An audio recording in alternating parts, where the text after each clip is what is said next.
نبی رحمت صلی اللہ علیہ وآلہ وسلم نے ارشاد فرمایا کہ جس شخص نے 3 عمل کیے اللہ رب العزت اس کے لیے جنت کے 8 دروازے کھول دے گا۔ پہلا عمل جو میرے کریم آقا صلی اللہ علیہ وآلہ وسلم نے ارشاد فرمایا کہ اگر کسی شخص نے قرض لیا ہو تو اپنی موت کے آنے سے پہلے اس قرض کو ادا کر دے۔ قرض کو ادا کر دے گا تو کل قیامت کے دن جنت اس کا استقبال کرے گی۔ دوسرا عمل جو میرے اور آپ کے نبی رحمت صلی اللہ علیہ وآلہ وسلم نے ارشاد فرمایا وہ یہ ہے کہ آقا نے فرمایا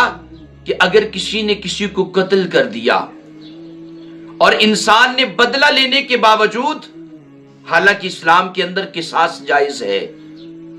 بدلہ لینے کے باوجود، طاقت رکھنے کے باوجود اس نے اللہ کی رضا کی خاطر اس بندے کو معاف کر دیا تو میرے آقا فرماتے ہیں کہ جنت کے 8 دروازے اس کے لیے کھول دیے جائیں گے۔ اور تیسرا عمل جو میرے کریم نبی نے فرمایا کہ ہر فرض نماز کے بعد جس بندے نے 10 مرتبہ سورہ اخلاص پڑھ لی، جس نے یہ عمل کر لیا، خالق کائنات جنت کے 8 دروازے اس کے لیے کھول دے گا۔